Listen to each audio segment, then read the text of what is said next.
प्रेमी सज्जनों, धर्मशिला माताओं तथा भक्ति स्वरूपा बहनों, सबों को मेरा हार्दिक नमन है और निवेदन है कि एक बार बुलंद आवाज में पुनः जय ध्वनि करें। श्री सद्गुरु महाराज की जय। आज अपराह्न काल के सत्संग में मैंने कहा था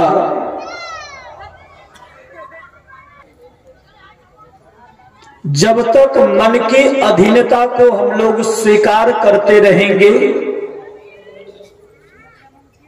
तब तक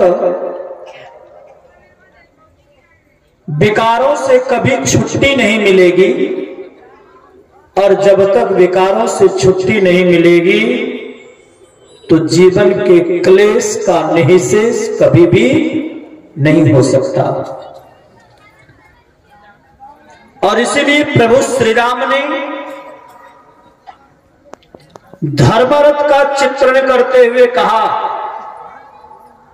कि जो अपने मन को विकारों से मुक्त करना चाहता है, मन रूपी रावण को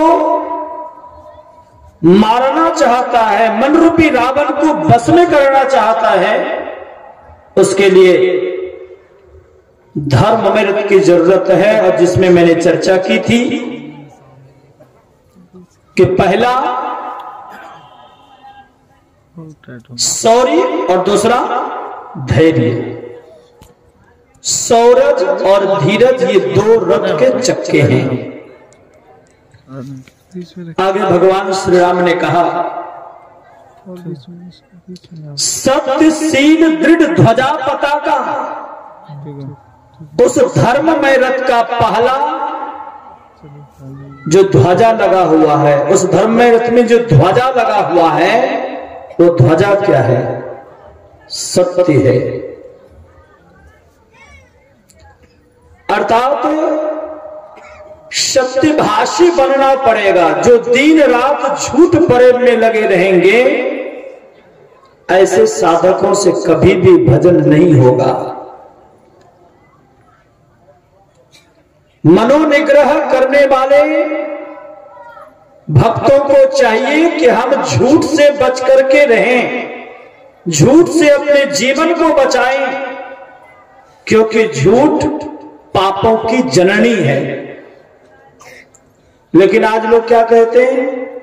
झूठ ना बोलो तो रोटी ना मिले, ऐसा लोग कहते हैं। संत एकनाथ जी महाराज के पास एक चोर गया। चोर जब भी चोरी करने के लिए जाता था तो मन्नतें मांगता था, तब जाता था चोरी करने के लिए। यानी किसी देवी मां के मंदिर में जाता, देवी मां के मंदिर में मन्नतें मांगता कि चोरी अच्छी रहेगी तो ये चढ़ाऊंगा वो चढ़ाऊंगा, तमाम तरह की बातें करके जब चोरी करने के लिए जाता था। संयोग ऐसा बना कि घर से चोरी करने के लिए निकल गया, शाम का वक्त था, मंदिर नहीं मिला, क्या करता? ऐसे विषम परिस्थिति में चोरी करने के लिए जा रहे थे, लेकिन मन में हुआ कि आज तो देवी मां के मंदिर में गया ही नहीं। तभी एक कुटी दिखाई दी, वो संत एकनाथ जी महाराज की कुटी थी। संत एकनाथ जी महाराज के पास गए, क्योंकि वो कभी चलते फिरते उन्होंने सुना था जो संत होते हैं वे नर के रूप में नारायण होते, नर के रूप में हरि होते हैं, नर रूप हरि होते हैं। यदि हरि का मंदिर नहीं मिला तो नर के रूप में नारायण, नर के रूप में जो हरि हैं, आज मैं उन्हीं के पास मन्नतें मांगता हूं। चले गए, संत एकनाथ जी महाराज को प्रणाम किए और प्रणाम करके जैसे ही चलने लगे तो मन ही मन उन्होंने मन्नतें मांगी, चोरी अच्छी रहेगी तो ये चढ़ाऊंगा वो चढ़ाऊंगा, तमाम तरह की बातें। संत एकनाथ तो एकनाथ थे। संत एकनाथ जी महाराज ने कहा, तुम्हारा नाम क्या है? तो नाम बता दिया। क्या करते हो? अब उसको लगा कि बताऊं कि नहीं बताऊं, लेकिन मन में पुनः विचार आया कि जब नर के रूप में हरि है, नर के रूप में नारायण है, तो इनसे छुपा हुआ क्या है? कहा, गुरुजी चोरी करता हूं। उसके बाद संत एकनाथ जी महाराज ने कहा, बेटा तुम तो भवानी पुत्र हो, और भवानी पुत्र होकर किसी संत महापुरुषों का दर्शन करने के लिए जाए और खाली हाथ जाए, ये तो बिल्कुल भी उचित नहीं है। ऐसे भी शास्त्र आज्ञा है कि जब भी कहीं भी संत महापुरुषों के दर्शन करने के लिए जाए तो खाली हाथों कभी भी नहीं जाना चाहिए। भगवान शिव ने भी पार्वती जी को समझाया कि वस्त्र, द्रव्य, फल, फूल कुछ ना कुछ अर्पित करके नमन करना चाहिए। नहीं कुछ हो तभी खाली हाथों प्रणाम करना चाहिए। हालांकि इस पार में बहुत कम प्रथा है। हमारे इस पार में, गंगा पार में कहीं भी सत्संग होता है, कोई भी आएंगे कुछ ना कुछ अर्पित करके नमन करेंगे। कहा, तुम भवानी पुत्र हो और खाली हाथों तुमने प्रणाम किया? कुछ ना कुछ देना चाहिए, अर्पण करना चाहिए, खाली हाथों कभी प्रणाम नहीं करना चाहिए। उन्होंने कहा, गुरुजी यदि देने को कुछ होता तो फिर मैं चोरी क्यों करता? कहा, तुम्हारे पास है, तुम देना चाहो तो जरूर दे सकते हो। उस चोर ने कहा, गुरुजी यदि मेरे पास कुछ देने को है और लगता है कि मैं दे सकता हूं तो आप मांगिए, मैं देने को तैयार हूं। तब संत एकनाथ जी महाराज ने कहा कि तुम सिर्फ चोरी करते हो कि और भी पाप तुमसे बनता है? कहा, गुरुजी अनेकों तरह का पाप बनता है। कहा, अनेकों तरह के पाप में से एक पाप का दान करके तुम चले जाओ। इतना तो तुम कर सकते हो, कुछ नहीं दे सकते तो पाप का ही दान दो, लेकिन दान दे करके जाओ। उस चोर ने कहा, गुरुजी चोरी को छोड़कर जो भी पाप आप मांगना चाहे मांग लीजिए। किसको छोड़ करके? चोरी को छोड़ करके। तो संत एकनाथ जी महाराज ने कहा कि तुम झूठ का ही दान दे करके जाओ, झूठ का दान दे करके जाओ। झूठ बोलते हो ना जी? कहां गुरुजी बोलता हूं। कहा, बस झूठ का ही दान दे करके जाओ। दान देने का मतलब समझते हो? तो चोर ने कहा, गुरुजी समझता हूं। जो कुछ भी मैंने दिया उस पर मेरा अधिकार नहीं रहा, तभी दान है।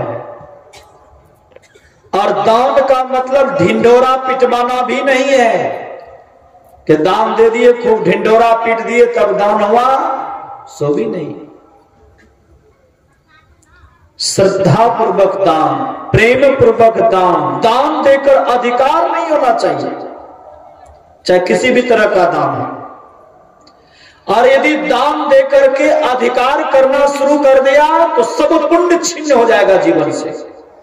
का गुरुजी जानता हूं, जो चीज दान दे दिया उस पर अधिकार नहीं रहेगा। अच्छा ठीक है। प्रणाम किया, चल दिया चोरी करने के लिए। चोरी करने से पहले पता तो लगाना पड़ेगा। संजोग उस राज्य के जो राजा थे, प्यार से बोलिए गुरुदेव भगवान की। देख लीजिए, देख रहे हैं जो झुक रहे हैं। राजा थे, राजा भी वेश बदल करके, राजा जो है वो वेश बदल करके अपने राज्य का मुआयना कर रहे थे। संजोग ये पहुंच गया, मुलाकात एक दूसरे से हुई। उस राजा ने पूछा, तुम कौन हो जी? तो उन्होंने अपना नाम नहीं बताया। कहा, मैं चोर हूं। कहा चोरी करने के लिए आए हो? कहां चोरी करोगे? का ये पता नहीं है, प्रयास कर रहा हूं, पता लगा रहा हूं। तो राजा ने कहा तुम चोर हो और मैं भी चोर हूं, और चोर चोर मसेरा भाई, हम दोनों तो भाई हुए। और मैंने पता कर लिया है कि कहां चोरी करनी है, चोरी में अच्छा माल भी मिलेगा। लेकिन अकेले हिम्मत नहीं हो रही थी, प्रभु की ऐसी कृपा हुई कि तुमको मेरे पास भेज दिया, इसलिए दोनों मिलकर चोरी करेंगे। आज चोरी कहीं और नहीं, राजा के घर ही चोरी करेंगे। मुझे तो तिजोरी का पता भी है, चाबी का पता है, रास्ता पता है, लेकिन चोरी करने के लिए अंदर तुम जाओगे, रास्ता मैं बताऊंगा, अंदर तुम जाओगे, मैं बाहर पहरा करूंगा। जो कुछ भी माल मिलेगा उसमें आधे की हिस्सेदारी मेरी होगी। कहा ठीक है। चोर को रास्ता बताया, सीधे गलियारे के अंदर प्रवेश किया गुप्त रास्ता से, लेकिन वहां भी पहरेदार था। जैसे ही चोर को देखा तो पहरेदार ने कहा कौन हो जी? तो चोर ने कहा तुमको दिखाई नहीं देता कि मैं चोर हूं और चोरी करने के लिए जा रहा हूं? तो उस द्वारपाल को विश्वास नहीं हो रहा था कि ये चोर है। और जो चोर रहेगा ये जोर से बोलेगा कि मैं चोर हूं, चोरी करने के लिए जा रहा हूं। विश्वास नहीं हुआ, उन्हें लगा कि राजा का कोई विशेष आदमी है, इसलिए इतनी हिम्मत के साथ बोल रहा है कि मैं चोरी करने जा रहा हूं। छोड़ दिया, अंदर प्रवेश किया, खोजने लगा, बहुतों देर तक खोजा ढूंढा। उनके मन में था कि ऐसा सामान चोरी हो जो कम सामान हो, पता भी नहीं चले, अब कीमत बहुत अधिक हो। खोजते खोजते लॉकर खोलते खोलते एक लॉकर को जब खोला तो उसमें 3 हीरे थे जो बेशकीमती हीरे थे, पुरखों की संपत्ति थी। फिर क्या था, उनमें से 2 हीरों की चोरी उन्होंने कर लिया। 2 ही हीरे की चोरी क्यों, क्या बताया? ताकि बांटने में बिल्कुल भी दिक्कत नहीं हो। तो 2 हीरों की चोरी की, और चोरी करके आ गया, बाहर निकला, राजा साहब के हाथ में दिया एक हीरा अपने पास रख लिया। राजा साहब ने कहा बस 2 हीरे मिले? तो कहा नहीं, हीरे तो 3 थे, परंतु मैंने 2 हीरों की चोरी इसलिए की कि आपने कहा था कि आधे की हिस्सेदारी होगी, तो 2 हीरे तो एक एक बांट लिए, कोई झंझट नहीं। अब 3 हीरे की चोरी करता तो फिर बांटने में दिक्कत होती। तो एक हीरा दे दिया, एक हीरा वो चोर लेके चला गया। सुबह होकर के राजा साहब ने मंत्री को भेजा कि जाइए राजकोष का मुआयना करिए। जब मंत्री गया तो देखा सब कुछ ठीक है, लेकिन हीरे का लॉकर खुला हुआ था। जब लॉकर को बाहर निकाला तो उसमें क्या देखा कि एक हीरे पड़े हैं, अर्थात 3। अब पड़ा हुआ कितना हीरा? मात्र 1। तो मंत्री के मन में हुआ कि 2 हीरों की चोरी चोर ने की, तो तीसरा कौन छुड़ाएगा? तीसरा क्या किया, हीरा अपने पास रख लिया और गुप्त जगह, शरीर के गुप्तांग के जगह पर कपड़े में छुपा लिया। बाहर निकला, राजा साहब के पास गए कि महाराज सब कुछ तो ठीक है, लेकिन पुरखों की जो संपत्ति थी, बेशकीमती हीरे, उसकी चोरी हो गई। तो राजा साहब ने पूछा कितने हीरे थे? तो उन्होंने कहा 3 था महाराज। कहा कितने की चोरी हुई? कहा महाराज 3 के, तीनों की चोरी हो गई। राजा का दिमाग ठनका, चेहरा मोरा याद था, नाम पता भी करते करते पता कर लिया था। उसी चोर को बुलवाया, राज दरबार में हाजिर किया। चोर से पूछा क्या तुमने राजभवन राजकोष में चोरी की? तो चोर ने कहा महाराज मैंने चोरी की है। क्यों चोरी किया? कारण बता दिया। क्या क्या चोरी किया? कहा महाराज क्षमा करें, क्या क्या नहीं, मात्र 2 हीरो की मैंने चोरी की है। राजा साहब ने कहा उसमें 3 हीरे थे, परंतु तुमने 2 ही हीरे की चोरी की, तीसरा हीरा कौन चुराया? कहा नहीं महाराज, मैंने 2 हीरो की चोरी की है। 3 हीरे थे परंतु 2 हीरो की चोरी की। कहा 9 हीरे। 1 हीरा हाथ में राजा साहब को दिया। कहा 1 हीरे? कहा 1 पार्टनर और था, और उन्होंने ये शर्त किया था कि रास्ता मैं बताऊंगा, चाबी मैं बताऊंगा, लाओगे तुम, जो कुछ भी मिलेगा उसमें आधे की हिस्सेदारी होगी। इसीलिए 1 हीरे उसने ले लिया। अब वो मंत्री जोर से कहने लगा, नहीं महाराज ये झूठ बोलता है, उसमें 3 हीरे थे, तीनों हीरों की चोरी की है, ये झूठ बोलता है। तब उस चोर ने कहा कि मैं झूठ नहीं बोलता। राजा साहब ने तो खुद परीक्षा ली थी, झूठ नहीं बोला। तो राजा साहब ने सिपाही को आदेश दिया कि मंत्री का ही शरीर सर्च किया जाए, और जब मंत्री का शरीर पूरे अंग प्रत्यंग को टटोला गया तो उसी के शरीर में कपड़े में हीरे छुपे हुए थे। हीरे को बाहर निकाला। राजा साहब को बड़ा दुख हुआ, रक्षक ही भक्षक हो तो राज्य नहीं चल सकता। तत्क्षण राजा साहब ने कहा, अभी और इसी वक्त मैं आपको मंत्री के पद से बर्खास्त करता हूं। और दूसरी बात, चोरी की सजा में आपको काला पानी का सजा देता हूं। दूसरे तरफ घोषणा की, भले ये परिस्थिति बस पढ़ा लिखा विद्वान है, लेकिन परिस्थिति बस चोरी करता है लेकिन ईमानदार है, झूठ नहीं बोलता है, इसलिए आज और अभी से मैं इन्हें मंत्री के पद पर नियुक्त करता हूं। जैसे कहा कि मंत्री के पद पर नियुक्त करता हूं, तो चोर ने कहा क्षमा करें महाराज, मुझे मंत्री का पद स्वीकार नहीं है। कहा क्यों नहीं? सम्मानित पद है, वेतन मिलेगा, तुम्हारे बाल बच्चे अच्छे स्कूल में पढ़ेंगे, अच्छी शिक्षा मिलेगी, धन्य धाम से जीवन भरा पूरा होगा, ऐसा प्रतिष्ठा भरे पद को क्यों तुम तक छोड़ रहे हो? तब उस चोर ने जो कुछ कहा वो दिल को छू लेगा। चोर ने कहा कि राजन, संत एकनाथ जी महाराज की एक बात को मैंने माना तो आज चोर से मैं मंत्री बन गया, और यदि संत एकनाथ जी महाराज की हर एक बातों को मानूंगा, उनके आदर्श के अनुसार जीवन यापन करूंगा, तो मंत्री कौन कहे, वो भक्ति ईश्वर की भक्ति करके ईश्वर ही हो जाऊंगा, जो पद इस मंत्री से कई गुना अधिक बड़ा है। मेरे कहने का तात्पर्य है कि जिनका जीवन सत्य पर आधारित होता है, जिनका जीवन सत्यमय होता है, ऐसे भक्त ही सत्य स्वरूप सर्वेश्वर का साक्षात्कार कर सकता है, आत्मीय आनंद को प्राप्त कर सकता है, मन के ऊपर विजय की पताका को फहरा सकता है। ये सत्य ध्वजा है और शील पताका है। शील का तात्पर्य क्या समझते हैं?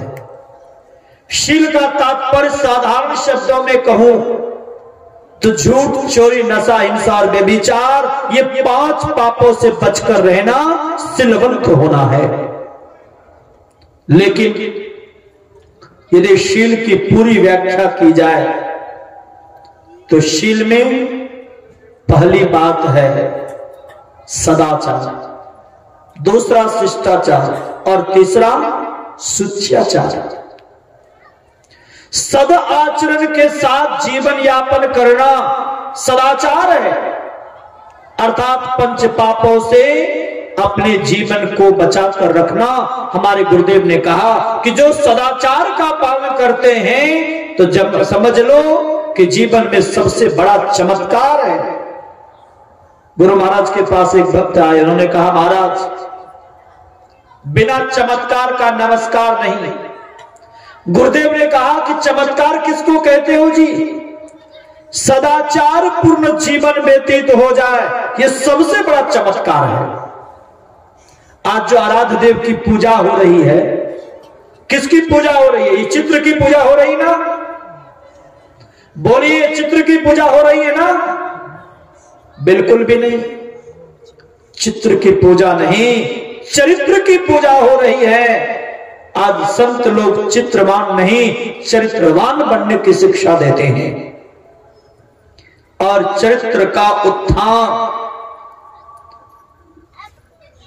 सदाचार के पालन करने से होता है। इसलिए सदाचार का पालन करना यह पहला शील का अंग है। और दूसरा शिष्टाचार, शिष्ट आचार, शिष्टाचार यानी बड़ों का सम्मान करना, गुरुजनों का सम्मान करना, आदरणीय जनों का सम्मान करना, जिसको अंग्रेजी में रिस्पेक्ट बोलते हैं। जो बड़ों का सम्मान करते हैं, बड़ों का आदर करते हैं, बड़ों के आज्ञा का पालन करते हैं, बड़ों के आदेश उपदेश के अंदर रहते हैं, उनके चार चीजों की वृद्धि होती है। अभिवादन शिलस्य नित्यम व्रतोपसेविनः चत्वारि तस् वर्धन्ते आयुर्विद्या यशो बलम। आयु, विद्या, यश और बल, ये चार चीज की वृद्धि होती है जो बड़ों को प्रणाम करते हैं, सम्मान करते हैं। लेकिन प्रणाम करने का मतलब ये नहीं समझिए कि 90 डिग्री पर ये शरीर सीधा रहे, गुरुजी प्रणाम, ये तरीका नहीं है। चरण छूकर प्रणाम करें, ये दूर से श्रद्धा पूर्वक नमन करें, सिर झुका करके नमन करें। यदि माथा टेकने की नौबत नबी भी नहीं भी आवे तो कोई बात नहीं है, सिर झुका करके दूर से प्रणाम करिए, लेकिन भीतर में श्रद्धा होनी चाहिए, आस्था होनी चाहिए। मन में कुछ, वाणी में कुछ और व्यवहार में कुछ रहेगा तो जो लाभ मिलना चाहिए वो लाभ नहीं मिलेगा। श्रद्धा पूर्वक। आजकल तो लोग झुकना भी नहीं जानते, तो भी अकड़ करके लोग चलते हैं। अकड़ करके चलने वाला व्यक्ति जिंदा होता है मुर्दा? झुकता वही है जिसमें जान होती है। अरे अकड़ से तो मुर्दे की पहचान होती है। जो झुकना नहीं जानता है, अकड़ करके चलना जानता है, वो जिंदा नहीं है, मुर्दा है। और जो व्यक्ति मुर्दावत जिंदगी जिएगा उसको किसी तरह का लाभ नहीं मिलेगा। इसलिए विनम्र बनकर रहना चाहिए, सहज बनकर रहना चाहिए। सहजता और विनम्रता ये व्यक्ति का आभूषण है, श्रृंगार है, गहना है। इसलिए शिष्टाचार का पालन करना चाहिए और साथ साथ सुच्याचार। सुच्याचार का मतलब जो साधक अपने मन को भजन में लगाना चाहते हैं, ऐसे व्यक्ति को वाणी में पवित्रता होनी चाहिए। कटु वचन नहीं बोले, ईमानदारी से बोलिए। कटु वचन बोलेंगे तो लड़ाई झगड़ा होगा कि नहीं होगा? और जिस दिन लड़ाई झगड़ा हो जाए उस दिन बैठ जाइए ध्यान करने के लिए, खूब भजन लगेगा, होगा भजन। वही टेंशन, उन्होंने ऐसा किया, उन्होंने वैसा किया, मुझे ये करना, मुझे वो करना है। ऐसे लोगों से भजन नहीं होगा। इसलिए वाणी में पवित्रता, बोली में मिठास होनी चाहिए। ये नहीं कि गुड़ खा करके बोलना, सो नहीं। मिठास का तात्पर्य है सत्य हो लेकिन सुहाने वाला वचन होना चाहिए। हमारे गुरुदेव ने कहा सत्य सुहाता वचन कहिए, सत्य हो और प्रिय वचन बोलने वाला होना चाहिए, मीठी वाणी बोलने वाले होने चाहिए, सत्यपूर्ण जीवन हो। दूसरी, रहने सहने में भी पवित्रता होनी चाहिए। रहन सहन में देखता हूं लोगों को क्या पवित्र रहते हैं, कपड़ा जैसे तैसे पड़ा हुआ है, गंदा कपड़ा पहनते हैं, फटा पुराना कपड़ा है कोई बात नहीं, लेकिन साफ सुथरा कपड़ा होना चाहिए। और तीसरी बात, खान पान में पवित्रता होनी चाहिए। खान पान में हमारे गुरुदेव ने कहा खान पान को प्रथम समारो तब रस रस सब अवगुण मारो। जब तक आहार पवित्र नहीं होगा तो विचार पवित्र नहीं होगा, जब तक विचार पवित्र नहीं होगा तो व्यवहार पवित्र नहीं होगा, जब तक व्यवहार पवित्र नहीं तो कर्म पवित्र नहीं होगा, और जब तक कर्म पवित्र नहीं होगा तब तक भजन में मन नहीं लगेगा, ईश्वरीय आनंद की प्राप्ति नहीं होगी। आप लोग जानते होंगे महाभारत के युद्ध में अर्जुन ने भीष्म पितामह को इतना बाण मारा कि वो वानों की सैया पर सो गए, और वैसे इस परिस्थिति में पांचों पांडव द्रौपदी के सहित मिलने के लिए आए। भीष्म पितामह उपदेश करने लगे, तभी द्रौपदी बगल में थी, वो खिलखिला करके हंस दी। भीष्म पितामह ने कहा, बेटी तुम हंस क्यों रही हो, क्या बात है? कहा, दादाजी ऐसी हंसी आ गई। कहा, संभ्रांत परिवार की महिला वो कभी भी अनायास नहीं हंसती है, कुछ ना कुछ कारण होता है। बताओ बेटी तुम हंसी क्यों? बहुत पूछने पर द्रौपदी ने कहा, दादाजी हमको हंसी इसीलिए आ गई कि ये जो अभी बहुत अच्छी अच्छी बातों को आप बता रहे हैं, ये ज्ञान आपको पहले नहीं था, युद्ध भूमि में ही आकर के हुआ है। कहा, क्यों? मुझे तो ये ज्ञान बहुत पहले से है।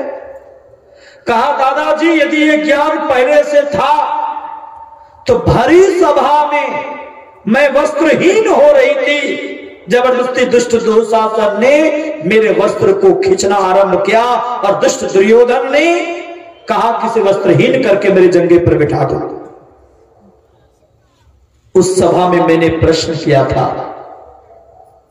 कि यदि पांचों पांडव हार चुके हैं तो हारे हुए व्यक्ति को दांव पर लगाने का क्या अधिकार है? जो स्वयं गुलाम है, गुलाम व्यक्ति को गुलाम बनाने का क्या अधिकार है? उस सभा में आप भी थे, कृपाचार्य, द्रोणाचार्य, अश्वत्थामा, कर्ण, विकर्ण, रथी, महारथी लोग मौजूद थे, लेकिन किसी ने कोई उत्तर नहीं दिया। सबके सब सिर झुका करके बैठे रह गए। उस समय आपको यह ज्ञान नहीं था, बुद्धि नहीं थी, विवेक नहीं था। उस समय आपकी बुद्धि कहां गई थी, आपका विवेक कहां गया था? तब दुष्ट दुर्योधन अपने दुष्टता की सीमा को लांघ गए थे। इसलिए दादाजी मैंने कहा कि ज्ञान आपको युद्ध भूमि में ही आकर के हुआ है।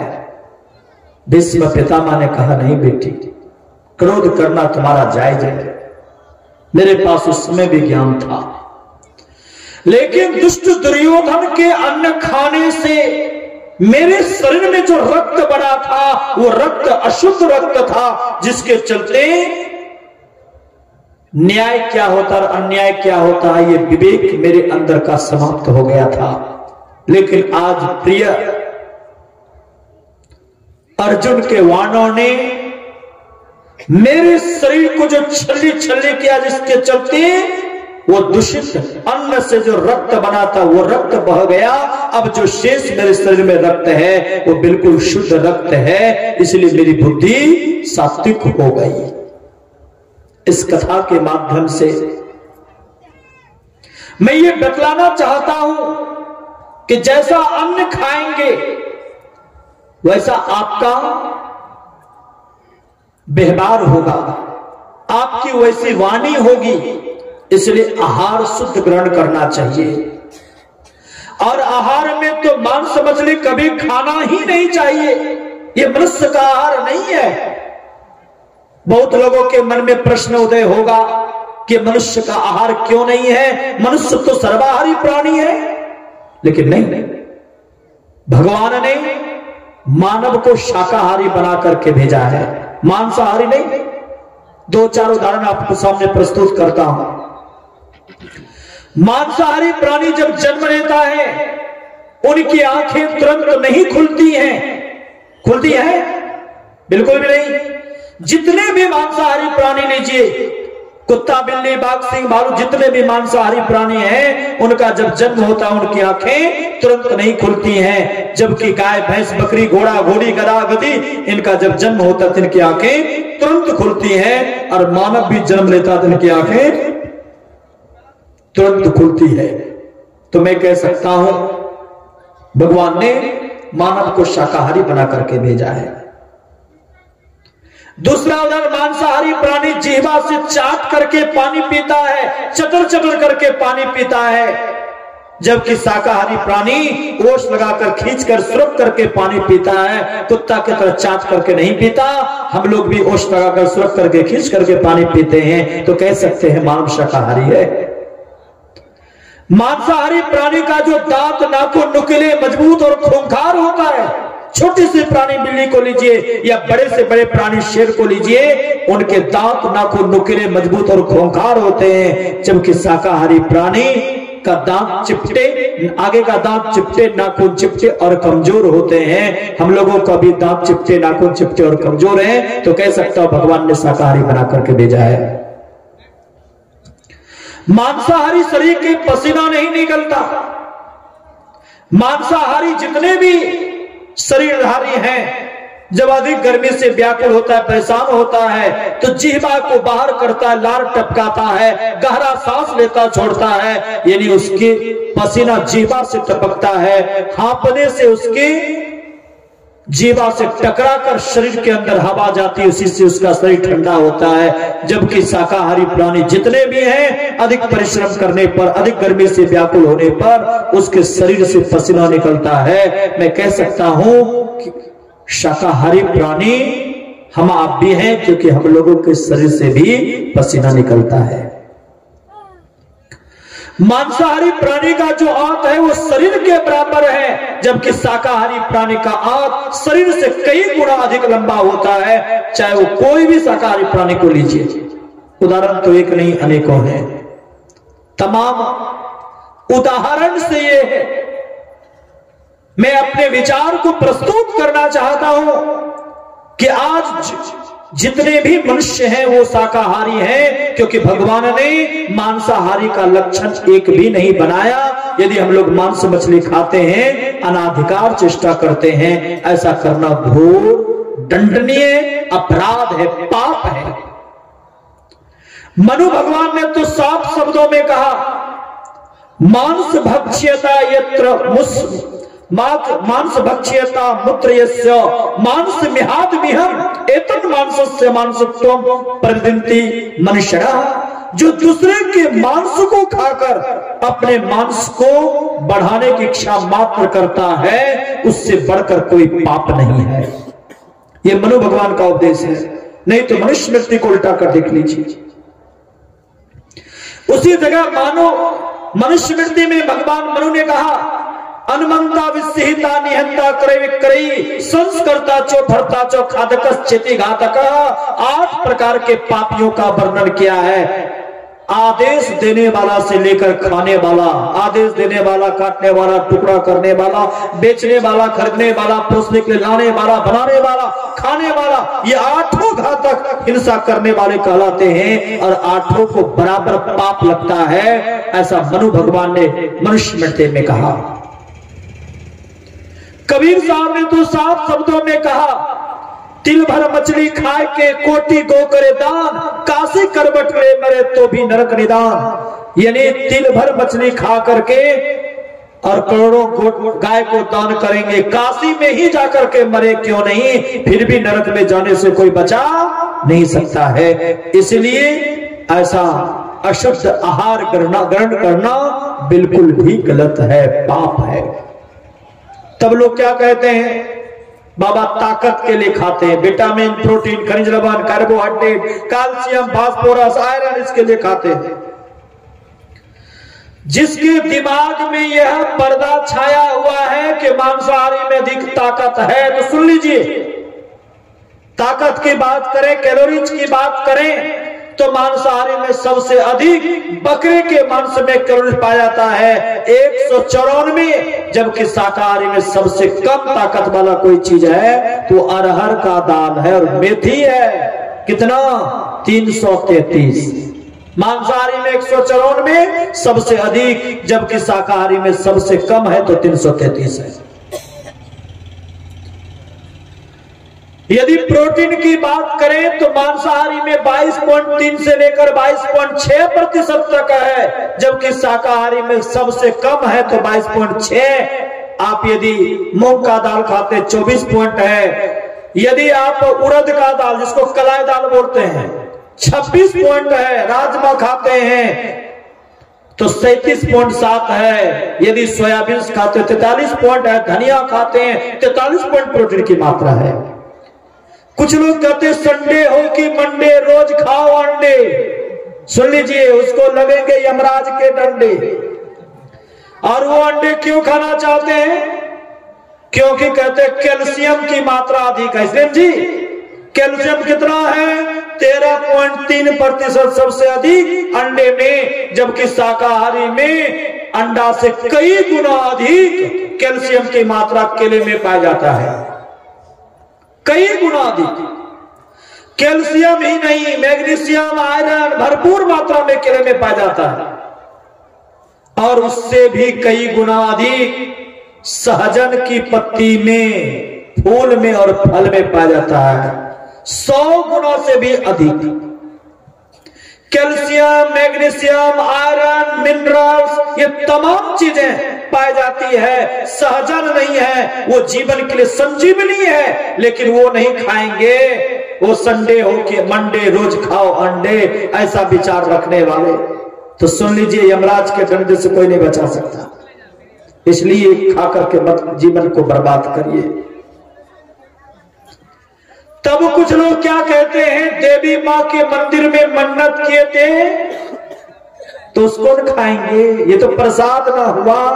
आज दिन तक कोई देवी देवता मांगा है जी? नहीं मांगा। खाना है अपने तो देवी माँ के नाम लगा देते हैं। और यदि देवी माँ को चढ़ना था समुच्चे चढ़ा देते, काट करके खाते कि सीधे निगल जाती, वो समझती खाना है अपने। पहले देख लेते तौल करके कितना किलो मांस निकलेगा, लहसुन प्याज अदरक कितना पीस करके रखे। विचार करिए, खाना है अपने, देवी माँ के मंदिर में ना। काली माँ, दुर्गा माँ के मंदिर में जाएंगे तो आप लोग क्या कहिएगा? बोलिए। दुर्गा माँ नहीं बोलिएगा जी, दुर्गा माँ, काली माँ यही नहीं बोलिएगा। और आपका बेटा बेटी जाएगा तो क्या कहेगा? दुर्गा दादी, काली दादी, क्या कहेगा? वो भी माँ।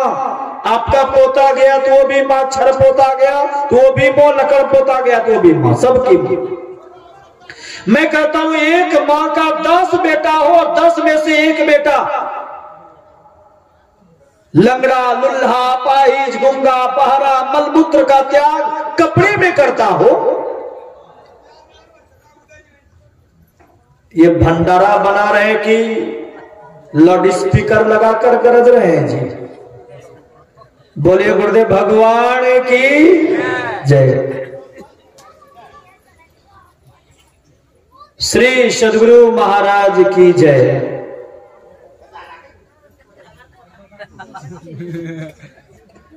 सुनिए क्या कह रहा था मैं? एक माँ का 10 बेटा है, जिसमें से एक बेटा लंगड़ा, लुल्हा, पाहिज, गुंगा, बहरा, मलमूत्र का त्याग कपड़े में करता हूं। अब बड़ा बेटा 1 नंबर का पढ़ा लिखा विद्वान, MA PhD किया हुआ है। और छोटा बेटा जो लंगड़ा, लुल्हा, पाहिज बेटा था, और उस बेटा का माँ के आगे में गला काट दे, और माँ को खूब 56 प्रकार का व्यंजन बनाकर खिलावे, बढ़िया कपड़ा पहनावे, सेंटदार इत्तर लगावे, तो माँ को खुशी होगी जी? कितने माताओं को खुशी होगी? हाथ उठाओ देखें। एक को नहीं। क्यों? माता जी को इसीलिए खुशी नहीं होगी क्योंकि माँ के लिए सब बेटों के प्रति प्यार बराबर है ना?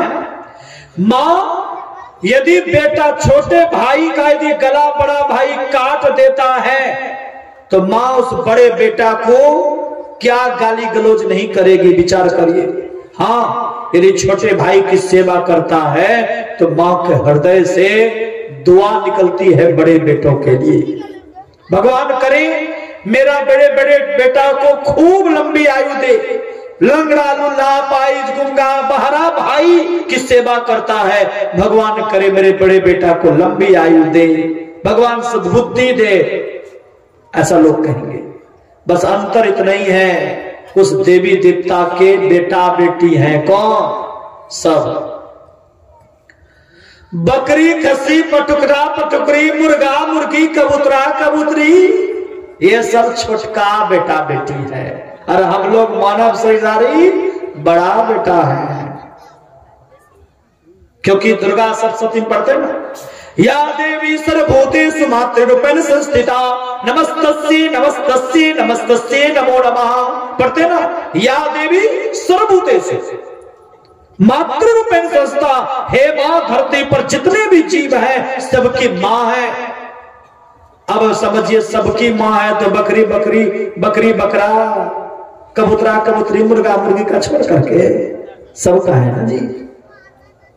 बस अंतर इतना ही है, मानव बड़ा बेटा है और वो छोटका बेटा बेटी है। यदि छोटका बेटा बेटी का मां के आगे में गला काटिएगा तो मां को खुशी नहीं होगी, बल्कि मां श्राप दे देगी।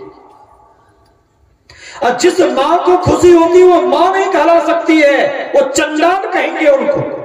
विचार करिए, तो जितने भी देवी देवता लोग हैं सब वैष्णवी हैं, वैष्णव हैं। खाना है अपने को तो ढोंग करते हैं, मां का आरोप लगाकर खाते हैं, ये घोर अपराध है, ऐसा कभी नहीं करना चाहिए। इतने लोग बैठे हैं, यदि घर पर गिद्ध बैठ जाए तो घर शुद्ध होगा कि अशुद्ध होगा? अशुद्ध। गिद्ध क्या खाता? मरे को खाता है। मरा हुआ प्राणी को खाने वाला प्राणी घर पर बैठता है तो घर शुद्ध हो जाता है। जो मांस मछली खाते हैं जिंदे खाते हैं जी, मार दिए तो बन गया मुर्दा। एक मुर्दा खाने वाला प्राणी घर पर बैठता है तो घर शुद्ध हो जाता है, और दूसरा मुर्दा चौका लगाकर खाइएगा तो घर शुद्ध हो जाएगा? कभी भी नहीं। और यदि मांस मछली खाते हैं तो मछली क्या खाती, कभी विचार किया आपने? और नहीं विचार किया तो जीता जागता मछली कठौता में ले आइए और नाक से निकला हुआ घी छोड़ दीजिए, देखिए कितना देर लगता है खाने में। नेटार फेंक देंगे कितना देर लगेगा खाने में? टपाक से निकल जाएगा। विचार करिए। बड़ा अच्छा कहा किसी ने, जग में 4 सुअर है भाई, पहला सुअर सुअर भाई विष्ठा कर सफाई, दूसर सुअर जल की मछलियां, यदि वो सुअर भी लेट्रिन करते उसमें कीड़े मकोड़े निकल जाए मुर्गा छोड़ देगा? तो दूसर सुअर मुर्गा भाई नाली कर सफाई। और यदि मुर्गा भी मर जाए तो उसको पानी में फेंक देते हैं तो उसको मछली हजम करती है। गाय माल फेंक देते हैं, सड़ जाता है, उसको मछली हजम करती है। मलमूत्र का त्याग करते हैं, मछली हजम करती है। विचार करिए, कोई कुष्ठ रोग से पीड़ित है, उसको पानी में फेंक दिए, उसको मछली हजम करती है। तो तेसर सुअर जल की मछलियां, जल को कर सफाई, और चौथे का नाम नहीं बताऊंगा, सबको कर सफाई। समझ गए? सब लोग समझे होंगे, चौथे का नाम नहीं बताऊंगा। इसलिए आहार शुद्ध रखिए। शुद्ध आहार जब तक नहीं होगा तब तक शुद्ध विचार नहीं हो सकता है। जब तक शुद्ध विचार नहीं होगा तो शुद्ध व्यवहार नहीं हो सकता है। शुद्ध व्यवहार नहीं होगा तब तक शुद्ध कर्म नहीं होगा, और जब तक शुद्ध कर्म नहीं होगा तब तक आत्मीय आनंद की उपलब्धि कभी भी नहीं हो सकती है। इसलिए आहार शुद्ध होना चाहिए। ठीक है, मांस मछली नहीं खाते हैं, चोरी डकैती बेईमानी वाला अन्न खाएंगे तो क्या वो शुद्ध हो जाएगा? वो भी शुद्ध नहीं है। इसलिए हक हलाल की कमाई खाइए, ईमानदारी की कमाई खाइए। और तीसरी बात, ईमानदारी की कमाई खा रहे हैं, अब बनाने में शुद्धता नहीं हो तब क्या होगा? पवित्र होगा? बहुतों बार सुनाया हूं, हास्य प्रसंग है।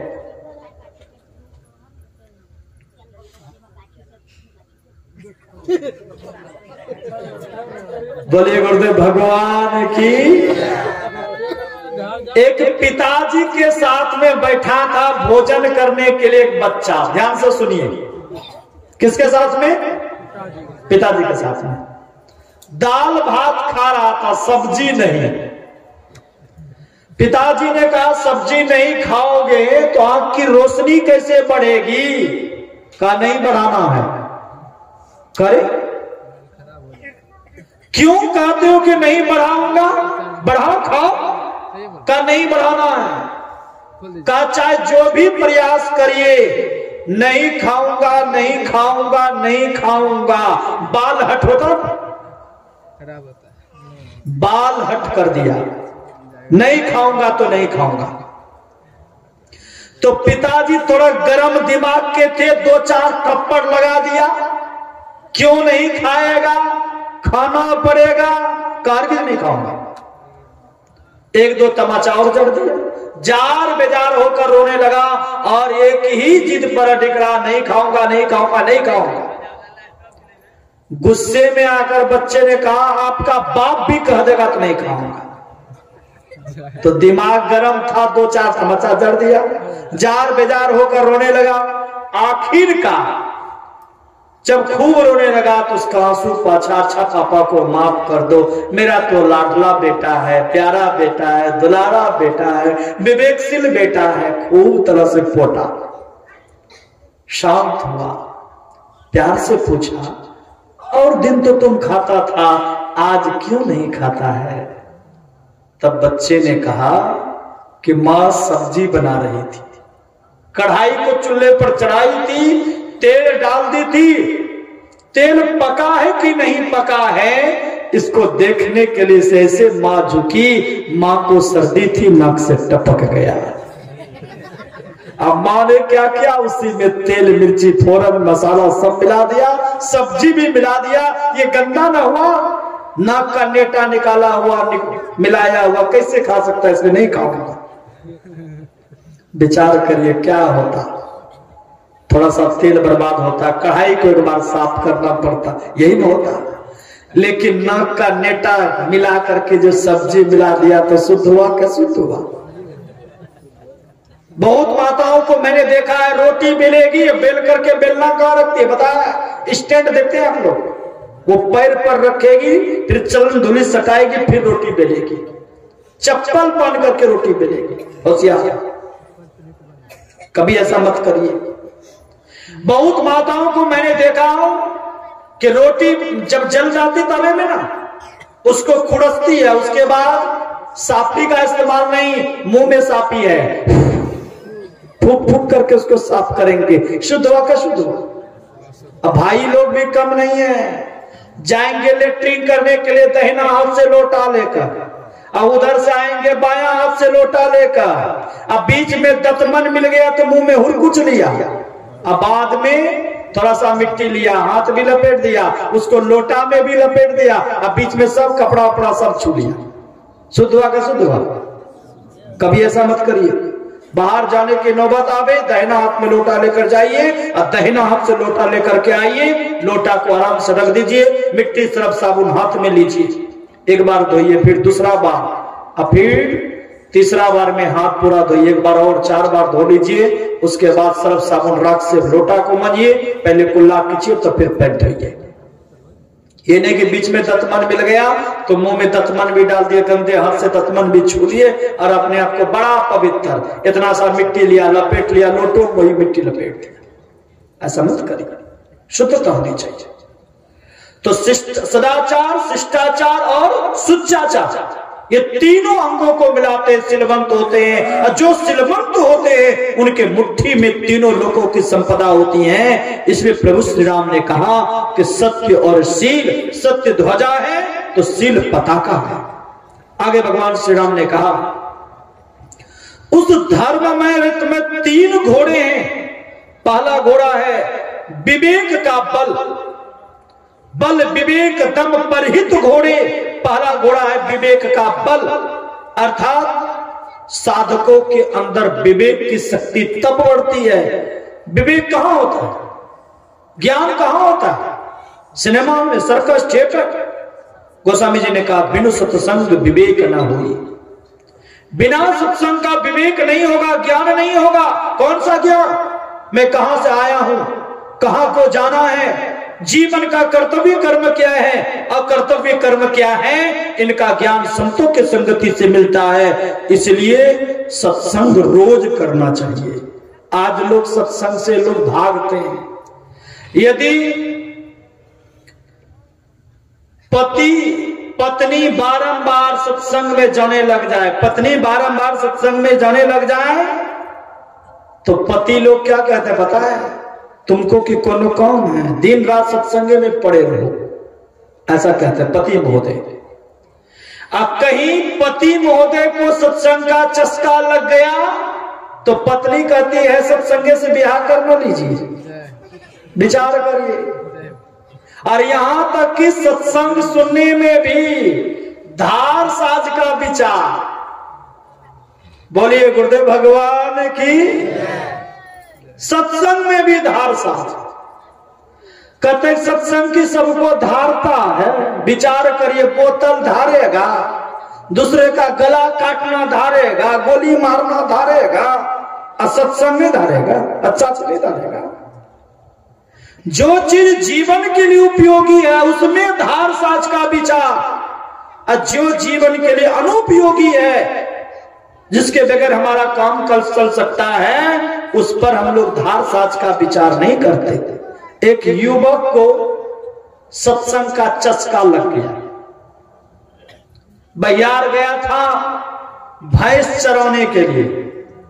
अब बगल में थोड़ी दूर पर सत्संग हो रहा था, मौका मिल गया, ध्यान से सुनने लगा, बड़ा अच्छा लगा। रोज सत्संग में जाने लगा। भैंस जाए, भैंस को चरा ले, और उसके बाद कहीं गाछ वृक्ष में भैंस को बांध दे, सत्संग में चला। आदत पड़ गई। सत्संग सुनते सुनते उनको यह ज्ञान हुआ कि सुंदर मानव का जीवन खाने कमाने सोने बाल बच्चों को जन्म देने के लिए नहीं मिला। ये काम तो पशु भी करते हैं। आहार निद्रा भय मैथुनम च सामान्य में तो पशुभिर नारायणम ज्ञानम नारायणम अधिकम विशेषो ज्ञानेन हीना पशु समाना। खाना पीना सो जाना ये सब काम है पशु समाना। ये तो पशुवत ज्ञान है। मानव जीवन के उद्धार के लिए, मानव जीवन के कल्याण के लिए संतों के संगति में जाकर के गुरु दीक्षा लेकर के भजन करना चाहिए। भजन करने से परिस्थिति का निर्माण होता है, जीवन का निर्माण होता है, जीवन का उद्धार होता है। ये ज्ञान मिला, दीक्षा लेकर ध्यान करने लगे, लेकिन पत्नी को नहीं बताया, क्योंकि पत्नी थी। समझ रहे ना? धीरे धीरे इसलिए बोल रहा हूं, कोई सुन ना ले। प्यार से बोलिए गुरुदेव भगवान की। पत्नी और धर्म पत्नी में धरती आसमान का अंतर है। पत्नी जो पतन की ओर ले जाए और धर्म पत्नी जो धर्म की ओर अग्रसर करे उसको धर्म पत्नी कहते हैं। पत्नी थी, डर लगता था, बेचारे बहियार जाता था, मौका का फायदा उठाता था। भैंस घोड़े को चराने के बाद बांध देता था, आराम से कहीं मेड़ में छाया के नीचे बैठकर भजन कर लेता था, क्योंकि जानता था जीवन की असली कमाई यही है। हाय हाय करके खूब बेटा पोता मकान दुकान जैसे तैसे जितना जमा करना कर लीजिए, लेकिन सिर पर ढो करके जाइएगा। मन में विचार आया, जीवन के सबसे उत्तम पूंजी, जीवन के लिए सबसे कल्याणमयी यदि कोई बातें हैं तो है संतों की संगति में रह करके भजन करना। इसलिए एकांत पाकर के भजन करता था। संजोग एक दिन दोपहर के समय में घर में थे। अब पत्नी चली गई बहिया घास होने के लिए। ध्यान से सुनिए, वो बीच में कौन सोया जी, उसको जगाइए, वहां से जगाइए।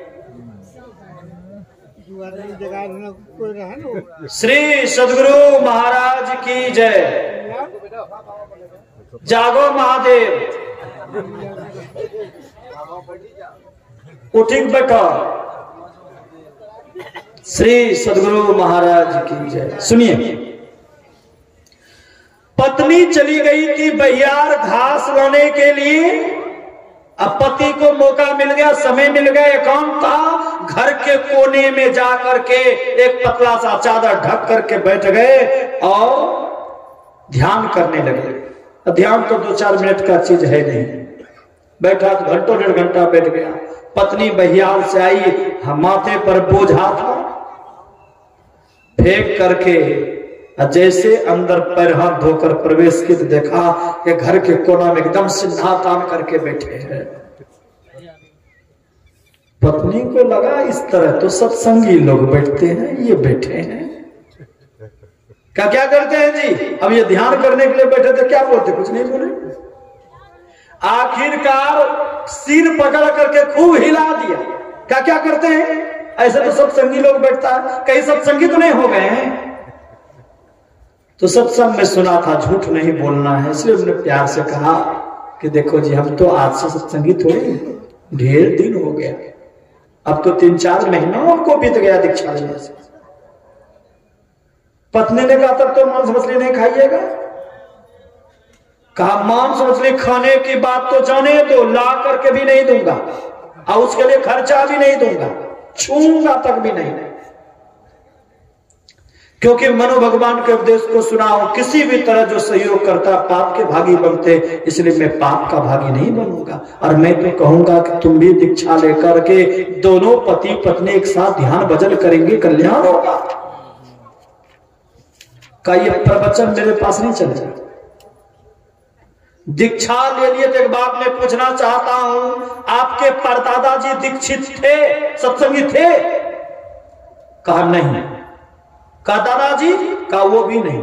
कहा पिताजी? कहा वो भी नहीं। कहा जो कुल में कोई सत्संगी नहीं बना, आज जो नया सत्संगी बने हैं, ये सत्संग आपको धारेगा? बेचारा सत्संग सुना था कि अच्छा कर्म सबके लिए जीवनोपयोगी है, सबको धारने वाला है। कहा देखो जी, अच्छा कर्म सबके लिए धार साध, सबको धारेगा, सब अच्छा काम सबके लिए अच्छाई लाता है, इसलिए जरूर धारेगा। कहा नहीं धारेगा। अब उस दिन से रोज लड़ाई झगड़ा शुरू, देखिएगा कुछ बड़ी घटना घटेगी। सत्संगी बने हैं, सत्संग सबको नहीं धारता है। पत्नी रोज रामायण महाभारत सुनाती थी, बेचारे सुन लेते थे, लेकिन समय पा करके जहां मौका मिलता था वहीं भजन कर लेते थे। 15-20 दिन बीतता होगा कि उसके दरवाजे का एक बैल मर गया, तो पत्नी को एक मौका और मिल गया। पत्नी ने बढ़ चढ़ के कहा कि मैं कहती थी ना कि सत्संग सबको नहीं धारता, देखिए सत्संग दीक्षा लेने से ही बैल मरा है। और अब पता नहीं बेटा की बारी है कि बेटी की बारी है, क्या होगा नहीं होगा, मूर्ख है, ये है वो है, रोज लड़ाई झगड़ा शुरू। आखिरकार एक दिन पत्नी से पति महोदय ने कहा, अच्छा तुम ही बताओ कि अब हम क्या करें, हम दीक्षा ले लिए हैं, हमको ध्यान भजन करने दो, अब जो होना था होगा, तुम ही बताओ जिससे तुमको शांति मिलेगी, वही काम करूंगा। कहा लूट जूट नहीं है, जाइए दीक्षा लौटाइए गुरु जी को। अब पति बड़ा सीधा साधा सपट्टा विचार का था, सरल विचार का था। अच्छा ठीक है, तुमको दीक्षा लौटाने से शांति मिलती है, मैं गुरुजी के पास जाता हूं। गुरुजी के पास गया और जाकर सारी बातें बताई निष्कपट हृदय से। गुरुजी ने, जो संत महात्मा होते हैं, आदमी को सुधारने के सैकड़ों युक्तियां होती हैं। कहा देखो जी, तुम्हारी पत्नी जो कुछ भी बोलती ठीक ही बोली है, दीक्षा लेने से ही बैल मरा है। मैं समझा नहीं सका था दीक्षा लेने के बाद बैल मरेगा। अब दीक्षा लौटाने के लिए आए हो तो उसका भी कुछ सूत्र है, वो समझ लो। दीक्षा लेने से बैल मरता है और दीक्षा लौटाने से पत्नी मरती है। बोलो दीक्षा लौटा दें? कहा गुरुजी ठहर जाइए, पूछ करके आने दीजिए। आइए तो मौका लगा करके बैठी थी एकदम घर के मुखा में, मुखा समझते हैं जी, दरवाजे पर कुर्सी लगा कर बैठे थी। और उस दिन हटिया का दिन था। का जैसे दीक्षा लौटा करके आएंगे कहेंगे किलो ले आएंगे तुरंत। आइए बैठी थी, जैसे पति महोदय आए, दृष्टि पड़ी का दीक्षा लौटा दिए। का देखो जी, तुमने जो कुछ भी कहा ठीक कहा। गुरुजी ने भी एक्सेप्ट किया कि दीक्षा लेने से ही बैल मरा है। कल लौटा दिए, गुरुजी आपके बड़े पक्के थे। देखिए मैं जो कुछ कहती थी वो ठीक कहती थी ना? कहां तुम ठीक कहती थी, दीक्षा लेने से ही बैल मरा है। कल लौटान दिए, कहा देखो जी गुरुजी ने कहा दीक्षा लेने से बैल मरता है और दीक्षा लौटाने से तुम्हारी बारी है, क्या करें दीक्षा लौटा दें? तो पत्नी ने कहा काहे दीक्षा लौटाइएगा, खूब ध्यान भजन करिए। तो जिस पर धार साज का विचार नहीं होना चाहिए, जिससे विवेक की जागृति होती है, वो काम में भी लोग धार साज का विचार करते। गोस्वामी जी ने कहा कि जब तक संतों के संगति में नहीं बैठोगे, संतों के विचारों को नहीं सुनोगे, तो विवेक की जागृति नहीं होगी, और विवेक नहीं होगा तो मानवीय संस्कार को अर्जित नहीं कर सकोगे, और जब तक मानवीय संस्कार अर्जित नहीं होगा तो मन रूपी रावण को मार भी नहीं सकते हो, विजय की पताका नहीं फहरा सकते हो। इसलिए संतों के संगति में बारंबार जाओ, सत्संग को बारंबार सुनो और अपने अंदर के सोए हुए विवेक को जागृत करो। लेकिन कौन सत्संग सुनेगा? सब लोग हर की चले। गोस्वामी जी ने कहा कि बिनु सत्संग विवेक ना होई, राम कृपा बिनु सुलभ न सोई। जब तक ईश्वर की कृपा नहीं होगी तब तक सत्संग किसी को मिल ही नहीं सकता है। सत्संग किनको मिलेगा? जिनके ऊपर ईश्वर की कृपा है। क्या इस गांव में और या इस क्षेत्र में इतने ही लोग हैं? इतने लोग क्यों आए? क्योंकि इतने लोगों के ऊपर ईश्वर की कृपा है। गोस्वामी जी के पास एक भक्त गया और कहा महाराज जी, नित्य प्रतिदर्शन साधु के और साधुन के संग, तुलसी का ही वियोग ते नहीं लागा हरि रंग। रोज साधुओं की संगति में बैठता हूं, दर्शन करता हूं, वचन सुनता हूं, परंतु हरि का रंग नहीं लगता, क्या कारण है? तो गोस्वामी जी ने बड़े प्यार से कहा कि सत्संग में तुम बैठते हो, तुम्हारा मन नहीं बैठता। मन तो रमे संसार में, तन साधुन के संग, तुलसी या ही वियोगते नहीं लागा हरि रंग। तन तुम्हारा बैठता है, मन नहीं बैठता, इसलिए हरि का रंग नहीं लगता, हरि का रंग नहीं लगता। पूछा गुरुजी आखिर मन सत्संग में बैठता क्यों नहीं है? सत्संग में आने की इच्छा क्यों नहीं होती है? सत्संग से मन कतराता क्यों है, भागता क्यों है? तो गोस्वामी जी ने बड़ी अच्छी बात कही है, पूर्व जन्म के पाप से हरि चर्चा न सुहाय, जैसे जोर की जोर से भोजन की रुचि जा। किसी को बुखार लग जाता तो भोजन बढ़िया लगता है ना, भोजन अच्छा नहीं लगता। और यदि भोजन अच्छा लगने लग जाए तब क्या समझते हैं? बुखार का अंत हो गया। ठीक उसी तरह जिसके जीवन में पूर्व जन्मों का पाप रूपी बुखार सवार है, चाहे वो सत्संगी ही क्यों नहीं हो, दीक्षा ले लिए हैं लेकिन पूर्व जन्मों का पाप सवार है, तो उनका मन सत्संग से कतराएगा, भागेगा। उनको रेजाय का सुख अच्छा लगेगा, संतों के संगति अच्छी नहीं लगेगी, संतों का विचार अच्छा नहीं लगेगा, संतों की वाणी अच्छी नहीं लगेगी। जिनका भले सत्संगी हो या ना हो, शराबी है, कबाबी है, वेश्यागामी है, जुआड़ी है, खराब से खराब काम करता है, लेकिन उसका भी मन सत्संग में आकर देखते महात्मा जी क्या बोल रहे हैं और ये सुनने के लिए आ गए, तो समझ लेना चाहिए कि उनके जीवन का पुण्य संचय है, क्योंकि पुण्य पुंज बिनु मिल ही न संता। जब तक कि पुण्य की पूंजी एकत्रित नहीं होती है, इकट्ठा नहीं होता है, तब तक साधु महापुरुषों का दर्शन और सत्संग सुनने का सौभाग्य प्राप्त नहीं होता है। इसलिए जिनके जीवन में पुण्योदय होता है उन्हीं को सत्संग मिलता है, और जिनको सत्संग मिलता है, तो जिनको जीवन में मिला सत्संग है उनको हर घड़ी आनंद ही आनंद है। इसलिए भगवान श्री राम ने विभीषण जी से कहा नित्य नियमित सत्संग करो, और हमारे गुरुदेव का तो आशीर्वाद वचन है नित्य प्रति सत्संग कर ले प्यारा, तेरा कार सरे सारा। जो नित्य नियमित सत्संग करेंगे उनका सब काम बनेगा। सब काम बनने का मतलब लोक और परलोक, ये दोनों काम बनेगा संतों की संगति से। इसलिए सत्संग पहला घोड़ा है, तो दूसरा है दम का साधन। दम का मतलब आलू दम मत समझिए। दम का अर्थ होता है इंद्रियों का निग्रह। इंद्रियों में राजा मन है, मन का लगाव दृष्टि से है। जो दृष्टि योग की क्रिया करते हैं उनका मन सिमटता है, और जिनका मन सिमट जाएगा स्वाभाविक इंद्रियों का दमन होगा। जब तक इंद्रियों की अधीनता में हम जीव पड़े रहेंगे तब तक दूसरा दुख होता रहेगा। हमारे गुरुदेव ने कहा, तन नभ द्वारा हो रामा, अति ही मलिन हो ठामा, त्यागी चढ़ू दसम द्वारे सुख पाओ रे भाई। जब तक 9 द्वार के अंदर 2 आंख के द्वार, 2 कान के द्वार, 1 मुख के द्वार, 2 नाक के द्वार और 2 मलमूत्र विसर्जन के द्वार, ये 9 द्वार के अधीन में जब तक हम लोग पड़े रहेंगे तब तक दुख बना रहेगा, विपत्ति बनी रहेगी।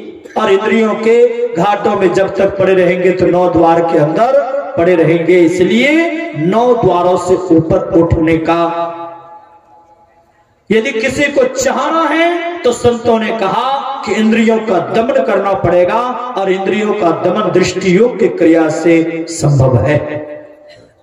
दूसरा घोड़ा दृष्टि योग है, और तीसरा है परहित, अर्थात साधकों को परोपकारी होना चाहिए। ऐसा नहीं कि जो कुछ कमाते सिर्फ अपने खाने अपने भोगने में लगे रहे, सो नहीं, बल्कि जो कुछ भी कमाते हैं उसमें अपना भी खाइए, अपने कमाइए, अपने बाल बच्चों का भरण पोषण करिए, और उसी में से थोड़ा समय निकाल कर, उसी में से थोड़ा धन निकाल करके दीनहीन गरीब दिन दुखियों की भी सेवा करिए, परोपकार करिए। रामायण में लिखा है, परहित सरिस धर्म नहीं भाई, परोपकार के समान कोई धर्म नहीं है। इसलिए भगवान श्री राम ने कहा परोपकारी बनो। ये 3 घोड़े हैं तो 3 लगाम भी है। वो कौन कौन सा लगाम है? क्षमा कृपा समतार जो जोड़े, उसमें पहला लगाम है क्षमाशील। साधकों को क्षमाशील होना चाहिए, बातों ही बात में क्रोध नहीं करना चाहिए।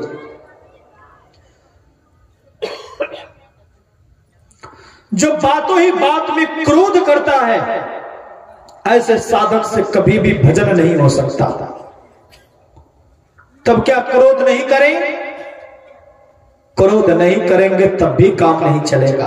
मानो मजदूर आपके घर हैं, अब 25 बार तंबाकू लगा रहा हो, जो भी आता उससे गप करने लग जाता है, काम पर ध्यान ही नहीं देता। और सत्संग से सुनकर के आए क्रोध नहीं करना चाहिए, तो काम चलेगा? बोलिए चलेगा? बिल्कुल भी नहीं चलेगा। बच्चे को पढ़ने के लिए बैठाए, बच्चा मोबाइल चलाने लगा, सिनेमा देखने लगा और कुछ देखने लगा, वैसे स्थिति में आपने सत्संग में सुना है क्रोध नहीं करना चाहिए, तो काम चलेगा? क्रोध करिए, लेकिन कैसा क्रोध? जैसे ये नाल बजाने वाले को देखिएगा, तबला बजाने वाले को देखिए, जब बजाना होता है तो चाबी कसता है, टाइट करता है, ये रस्सी खींचता है, और जब बजाया हो गया तो क्या करता? बीट उतार देता है उसको। यदि चढ़ा हुआ रह जाए तो कभी बिजली का ठनका गिरा तो उसमें पड़ गया, अधिक ठंडी हो गई तो उसमें पड़ गया, अधिक गर्मी हो गई तो उसके चलते फट जाता। अर्थात जब आवश्यकता पड़े तो क्रोध करिए, और आवश्यकता समाप्त हो जाए तो उतार दीजिए। लेकिन यहां तो क्रोध की रस्सी चढ़ जाती तो कभी पंखा में लटक करके समाप्त होता है, तो कभी कुएं में गिर करके, कभी जहर पी करके, तो कभी रेलवे पटरी पर जाकर के। ऐसा नहीं। साधकों को आवश्यकता के अनुसार क्रोध करके अपने जीवन में तुरंत परिवर्तन करना चाहिए, और ये कला बहुत कम लोगों के पास है। इसलिए संतों ने कहा कि क्षमाशील होना चाहिए, बातों बात में क्रोध नहीं करना चाहिए। क्षमा पहला लगाम है। कृपा दया की भावनाएं साधकों के अंदर होनी चाहिए, निर्दयी नहीं होना चाहिए। और तीसरा, सुख दुख स्थिति परिस्थिति में संभाव रह करके जीवन व्यतीत करना चाहिए। ये तीसरा लगाम है, क्षमा कृपा समता जो जोड़े। आगे भगवान श्री राम ने कहा, रथ बनकर के तैयार है तो रथ को चलाने वाला चाहिए कि नहीं चाहिए? और रथ को चलाने वाले का नाम क्या बोलते हैं लोग?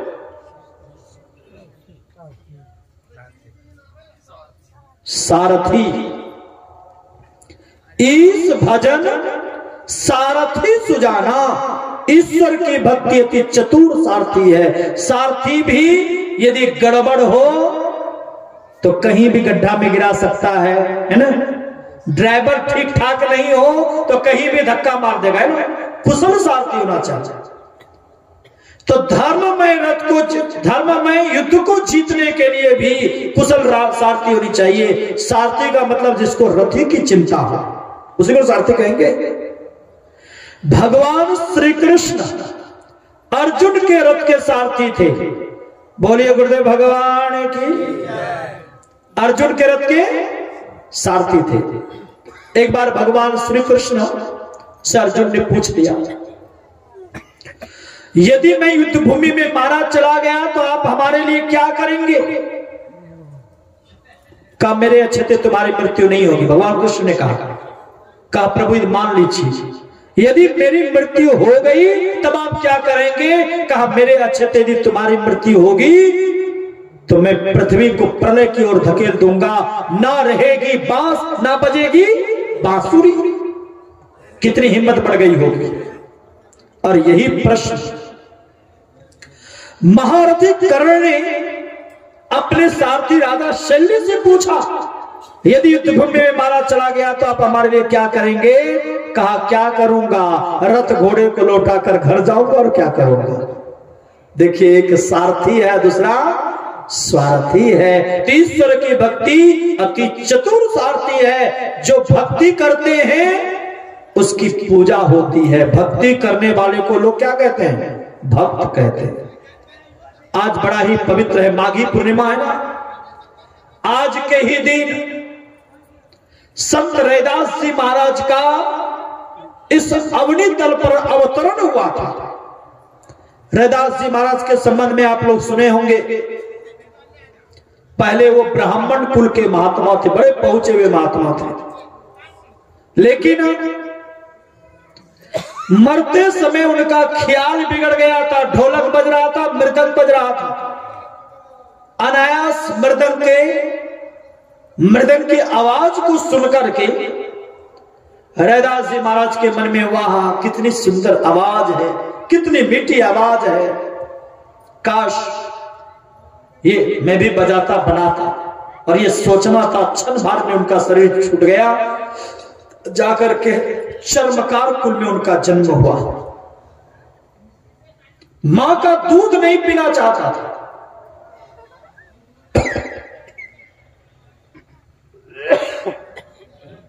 मां का दूध नहीं पीना चाहता था। रविदास जी महाराज का जब जन्म हुआ तो मां का दूध नहीं पीना चाहता था। 7 दिनों तक कुछ भी नहीं पिया। एक बात मैं बता देता हूं, भगवान ने एक ही जाति बनाई है।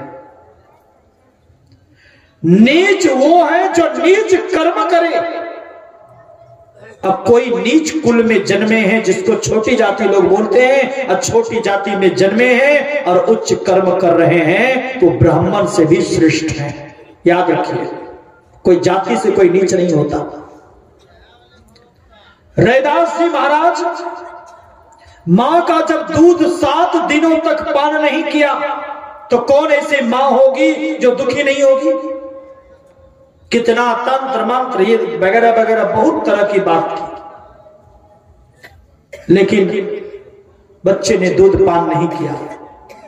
एक संत जा रहे थे, संत का चरण पकड़ करके जार बेजार होकर के रैदास जी महाराज की मां रोने लगी। संत को दया हो आई। उन्होंने कहा कि मैं बच्चे से मिलना चाहता हूं एकांत में। और जब बच्चे से मिले वो संत जानते थे कि संत का अवतार है, ये तो पूर्ण संत है, जन्मजात संत है, ये तो जन्मजात योगी है। रैदास जी महाराज से मिले और कहा कि आपके जैसे संत यदि मां का सम्मान नहीं करेंगे तो मां का सम्मान कौन करेगा। करती तो आपकी है ना, कि आपके मन में ढोलक बजाने बनाने की इच्छा हुई। यदि ऐसी इच्छा नहीं होती, अंत ख्याल नहीं बिगड़ा होता तो आपकी गति बदली नहीं होती। आप मां का सम्मान करिए। आपसे समाज के लोग सीखेंगे। और बाहर बच्चे जब माँ रैदास जी महाराज से बाहर हुए तो माँ से कहा कि माँ तुम्हारा जीवन धन्य हो गया, तुम्हारा ओद्र पवित्र हो गया, तुम्हारी ये धरती पवित्र हो गई, क्योंकि तुम्हारे ओद्र से जो बच्चे ने जन्म लिया है वो पूर्ण संत होंगे, वो जन्मजात संत हैं। दूध पान इसलिए नहीं करते क्योंकि आपका आहार गलत है, आप मांस मछली खाती पीती है, आपका आहार अशुद्ध है, इसलिए बच्चे दूध पान नहीं कर रहे हैं। मां आप आहार को पवित्र रखिए, मांस मछली का भोजन मत करिए, सात्विक आहार लीजिए और गुरु से नाम दान लेकर के ध्यान करिए। बच्चा अपने दूध पिएंगे, किसी दवाई की जरूरत नहीं है, किसी तंत्र मंत्र की जरूरत नहीं है। उनके मां ने कहा कि मैं कहां जाऊंगा खोजने के लिए। उनके चरणों में बैठकर नाम दान ली, ध्यान करके जैसे उठी, गोद में बच्चे को लिया और बच्चे ने दूध पीना शुरू कर दिया। वही चल करके आगे बहुत बड़े संत हुए, जिनकी कथा आप लोगों ने अनेकों बार सुनी होगी। मन चंगा तो कठौती में गंगा। आज जन्मदिन संत रैदास जी महाराज का है। परम पवित्र महापुरुष को मैं हृदय से बारंबार नमन करता हूं और उनकी एक कथा मैं पूरा करना चाहता हूं कि संत रैदास जी महाराज जब जूते गांठने का काम कर रहे थे, क्योंकि रोजगार था, जीविकोपार्जन का साधन ही था जूता गांठ करके बेचना, उससे जो आमदनी होती थी चोरी चपाटी बेईमानी शैतानी नहीं, ईमानदारी की कमाई, मेहनत की कमाई करके खाते थे। एक ब्राह्मण जा रहे थे स्नान करने के लिए, रैदास जी से कहा चलिए रैदास जी स्नान करने के लिए। रैदास जी ने कहा मेरे पास तो बहुत जूते गांठना है, काम है, इसलिए आप एक पैसा लेकर के जाइए और एक पैसा गंगा मां के हाथ में दीजिएगा।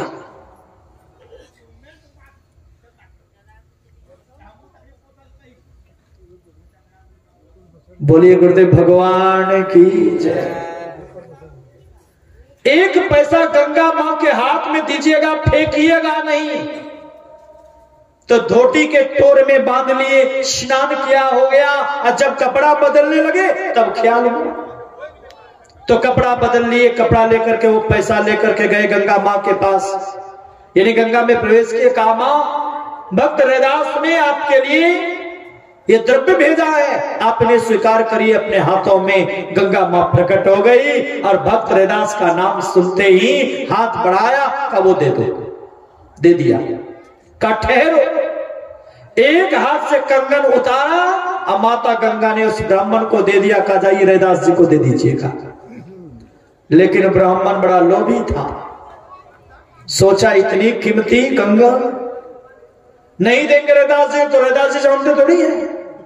चले गए घर, पत्नी को दिया, पत्नी ने कहा इसका जोड़ी, कहा इसका जोड़ी तो नहीं है, कहा इसको जोड़ी लगा सकेंगे हम लोग, जाइए राजा को दे दीजिए। राजा को जैसे दिया, राजा ने अपनी पत्नी को दिया, पत्नी ने कहा इसका जोड़ी, का जोड़ी तो नहीं, ब्राह्मण से देखी कंगन मिला है। हजारों स्वर्णकार को बुलाया, लेकिन जोड़ी लगाने की बात कही गई तो कहा कि इसकी जोड़ी लगना संभव नहीं है। तब ब्राह्मण को बुलाया, कहा जहां भी लाए हो इसका जोड़ा भी ला। सारी कथा का सुनाई, कहा चाहे जहां से भी हो। तब वो ब्राह्मण गया, फिर उस रैदास जी महाराज के पास अपनी गलती स्वीकार की, क्योंकि राजा ने कहा था यदि जोड़ी नहीं लगाएगा तो प्राण दंड दे दूंगा। तो डर के मारे संत रविदास जी महाराज के पास गए, सारी कथा का सुनाई, क्षमा याचना की और कहा कि मैंने तो पाप किया है, आप ही गंगा मां के पास चलिए और मां से कहिएगा कि जोड़ी लगा दे, मेरा जान बच जाएगा। संत का हृदय कैसा होता, पत्थर की तरह कठोर होता है? बिल्कुल भी नहीं। संत हृदय नवनीत समाना, कहा कभी न मैं कहा ही न जाना। संत का हृदय अत्यंत कोमल होता है। किसी ने कहा मक्खन के तरह, तो संतों ने कहा जिन्होंने भी मक्खन के तरह कहा उन्होंने कहने के लिए नहीं जाना। क्यों? निज परिताप द्रवई नवनीता, मक्खन तो अपने ताप से पिघलता है, लेकिन संत का हृदय तो दूसरे के दुख को देख करके पिघल जाता है। बड़े दयालु होते हैं। संत रैदास जी महाराज ने कहा, गंगा मां के पास जाने की जरूरत नहीं है, मेरे पास बहुत सारा काम है। यदि मेरा मन पवित्र है तो गंगा मां अभी यही प्रकट हो जाएगी। और पवित्र हृदय से मां से कहा कि मां मेरे पास वक्त नहीं है, आप यही प्रकट हो जाइए। तो जिसमें चमड़ा को फुलाने का काम करते थे, रैदास जी महाराज का मारना काम नहीं था, मरे हुए पशुओं के चमड़े को लाता था, उसको फुलाता था, साफ करता था, जूता के लायक बनाता था। तो जिसमें जूता चमड़े को फुलाने का काम करते थे और उसी समय प्रकट गंगा मां उसी में प्रकट हो गया। और तब से एक कहावत बन गई, मन चंगा तो कठौती में गंगा। विचार करिए, जो काम ब्राह्मण नहीं कर सका और वो काम किसने कर दिखाया? संत रैदास जी महाराज ने। विचार करिए, तो जो ईश्वर के भक्त होते हैं, जिनका मन ईश्वर में समर्पित होता है, उनके हर एक चिंताओं का समाधान स्वयं ईश्वर करते हैं। मैं बराबर कहा करता हूं, एक बार भगवान विष्णु के लोक को गए नारद जी। नारद जी ने देखा भगवान विष्णु को ध्यान करते हुए, बड़ा आश्चर्य हुआ। संसार के लोग भगवान का ध्यान करते हैं, परंतु भगवान किनका ध्यान करते हैं? जब भगवान विष्णु ध्यान से उठे तो भगवान विष्णु से नारद जी ने पूछा कि प्रभु, संसार के लोग आपका ध्यान करते हैं, परंतु आप किनका ध्यान करते हैं? तो भगवान विष्णु ने मुस्कुराते हुए कहा, जो मोहि भजे भजो मैं ताई। जो भक्त मेरे चिंतन में डूबा रहता है, ऐसे भक्तों के चिंता के समाधान के लिए मैं उनके चिंतन में डूबा रहता हूं। समझ में आई होगी बात कि जो भगवान का चिंतन करेंगे उनके हर एक समस्याओं का समाधान होगा। अर्थात ईश्वर के भक्ति अति चतुर सारथी है। भक्ति में 3 बातों की मुख्यता होती है, स्तुति, प्रार्थना और उपासना। स्तुति कहते हैं बड़ाई करने को, प्रार्थना कहते हैं प्रेम सहित मांगने को, और उपासना कहते हैं जो साधना की विधि है, ये उपासना का अंग है। इस तीनों अंगों का यदि पालन करते हैं तो भक्ति कर रहे हैं। आगे भगवान श्री राम ने कहा, रथ चलाने वाला भी तैयार हो गया, अब युद्ध की सामग्री चाहिए नहीं चाहिए? तो भगवान श्री राम ने कहा, विरति चर्म संतोष कृपाना। विरति मतलब वैराग्य। वैराग्य ढाल है, साधकों को वैरागी होना चाहिए। वैरागी का मतलब क्या समझते हैं? ये लड़का कपड़ा पहन करके वैरागी होगा? नहीं, कपड़ा साधुओं का वेश हो सकता है, लेकिन वैराग्य नहीं हो सकता। वैराग्य होना चाहिए। वैराग्य मतलब राग रहित होना चाहिए। संसार के वस्तु व्यक्ति से आसक्तियों को छोड़ करके जीवन यापन करना चाहिए। ये वैराग्य होना चाहिए। जो व्यक्ति रागी होगा उनसे पाप होगा, और जिनके जो वैरागी होगा उनसे पाप नहीं होगा। दादू दयाल जी महाराज के पास एक भक्त गया। बोले गुरुदेव भगवान की, श्री सदगुरु। सब लोगों को नींद आने लगी और समय भी लगभग अधिक हो गया होगा। अच्छा, एक प्रसंग सुना ही देता हूं, सुना दूं छोड़ दूं? श्री सदगुरु महाराज की जय। रैदास जी महाराज, सॉरी, दादू दयाल जी महाराज के पास एक भक्त गया। कहा, गुरुजी, जब भी मैं आपको देखता हूं तो भगवान के चिंतन में डूबा हुआ देखता हूं, कभी आपसे पाप होते हुए मैं नहीं देखता हूं। गुरुजी, दिन रात भगवान के भजन में कैसे आपका मन लग जाता? आपके जीवन में चिंता क्यों नहीं होती? श्री सदगुरु महाराज की जय। जीवन में चिंता क्यों नहीं होती? क्यों चिंतन में आपका मन लगा रहता है? दादू दयाल जी महाराज ने पूछा, और कुछ पूछो ना बेटा, क्या छोटी बातों को पूछते हो? कहा, गुरुजी, एक बात बताइए, आपसे पाप क्यों नहीं बनता? कभी भी मैंने आपको पाप करते हुए नहीं देखा, ये नहीं जाना। का बेटा कुछ और पूछो। का संत तो त्रैकालदर्शी होते हैं, इसलिए कृपा करके एक बात का समाधान चाहता हूं। कहा, क्या? कहा, गुरुजी, मेरी मृत्यु कब होगी? दादू दयाल जी महाराज ने कहा कि बेटा, जानता तो हूं, बता भी दूं तुमको विश्वास नहीं होगा। कहा, नहीं गुरुजी, विश्वास होगा। बताइए कि मेरी मृत्यु कब होगी? का मत पूछो। कहा नहीं गुरु जी बता ही दीजिए कि मेरी मृत्यु कब होगी। जिज्ञासा और बढ़ती चली गई। तब दादू दयाल जी महाराज ने कहा बेटा तुम्हारी मृत्यु 7 दिन के अंदर होगी। का सचमुच में? जैसे कहा सचमुच में तो दादू दयाल जी महाराज ने कहा बेटा मैं कभी झूठ भी बोला हूं क्या? 7 दिन के अंदर होगी? का जरूर। क्या था?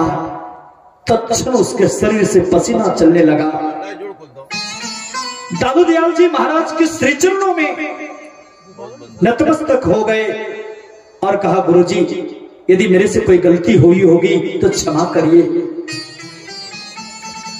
बहुत बड़ी गलतियां हुई होगी, एक नहीं अनेकों बार हुई होगी, इसलिए हे प्रभु मेरे को क्षमा कर दीजिए। दादू दयाल जी महाराज ने उसके पीठ सहलाते हुए कहा बेटा अरे तुम्हारी कोई गलती नहीं हुई है, जाओ मेरी तरफ से क्षमा है। घर गए, पत्नी के पास गए, पत्नी के पास हाथ जोड़ करके वो खड़ा रहा युवक और कहा कि देवी यदि तुमसे कोई मेरे से कोई गलती हुई होगी क्षमा करना। पत्नी पूछती है क्यों? आपने तो कोई गलती की ही नहीं। कहा नहीं जाने अनजाने में अनेकों तरह की गलतियां हुई होगी, तुमने मेरे साथ बहुत निभाया, क्षमा कर देना। पत्नी ने पूछा ऐसा क्यों? उस युवक ने कहा बस मैं 7 दिनों का मेहमान हूं, मेरी मृत्यु 7 दिन के अंदर होगी। पत्नी ने कहा मरे आपके दुश्मन, आप बिल्कुल भी मत सोचिए। कहा नहीं मेरे गुरुजी ने कहा है कि मेरी मृत्यु 7 दिन के अंदर होगी। और संत दादू दयाल जी महाराज जी कैसे सुनते हैं, जो बोलते वही होता है।